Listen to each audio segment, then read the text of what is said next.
Teacher Adeline. Ako po ay magkukwento sa inyo na ang pamagat ay Tic-Tac-Toc at Pick-Pack-Bom. Ito ay kwento ni Rene Villanueva, guhit ni Renato Gamos. Pero mga bata, ano ang dapat natin gawin kung si teacher ay nagkukwento? So kailangan makinig mabuti kasi mamaya meron tayong mga katanungan na kailangan po nating sagutin. Okay. Tic-Tac-Toc at Pick-Pack-Bom. Magkapatid sina Tic-Tac-Toc at Pick-Pack-Bom. Pero magkaiba ang ugali nila. Kaya madalas sila'y nag-aaway. Maraming kalaro si Tic-Tac-Toc. Marami namang kagalit si Pick-Pack-Bom.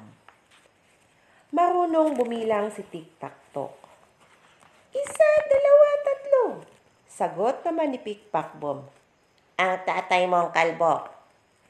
Malusog si Tic-Tac-Toc dahil mahilig sa gatas, gulay at itlog. Pero sakitin naman si Pick-Pack-Bom dahil mahilig sa soft drinks, tsokolate at candy. Tumutulong si Tic-Tac-Toc sa kanilang tatay at nanay. Pero si Pick-Pack-Bom laging naglalaro sa lansangan. Isang araw, may napulot na karne si Tic-Tac-Toc.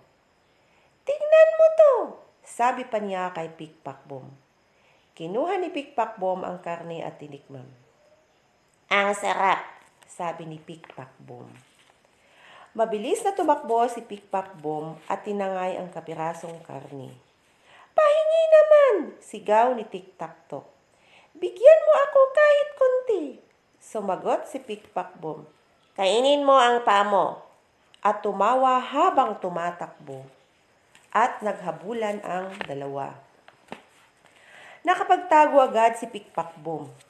Hingal na hingal naman si Tic-Tac-Toc. Nang hindi makita ang kapatid, naupo na lamang si Tic-Tac-Toc.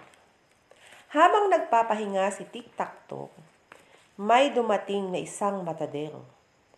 May nakita ka bang magnanakaw na may daladalang karne? Wala ho, sagot ni Tic-Tac-Toc. Ninakaw pala ang karne sa palengke, naisip ni Tic-Tac-Toc. Masamang kainin ang karneng iyon dahil bulok na at may lason pa sa daga, sabi ng matadero. Tumakbo agad si Tic-Tac-Toc at sumigaw ng sumigaw. Pick-Pack-Bom! Pick-Pack-Bom! Huwag mong kainin ang karne. May lason pala yan. Nang makita nila sa isang sulok si Pick-Pack-Bom ay umiiyak ito. Aray ko po, ang sakit ng tiyan ko, sabi ni Pick-Pack-Bom. Pinahiga agad ng matadero si Pick-Pack-Bom. Dininan niya ito sa tiyan hanggang magsuka ng magsuka. Pagkatapos, kumuha ng tubig si Tic-Tac-Toc at pinainom ang kapatid niya.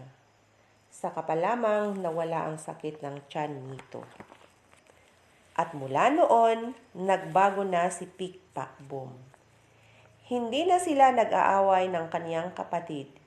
Hindi na rin niya ito nilalamangan. Naging magkaibigan sila. Nagtatapos ang aking maikling kwento. Unang tanong, sino-sino ang dalawang magkapatid sa kwento?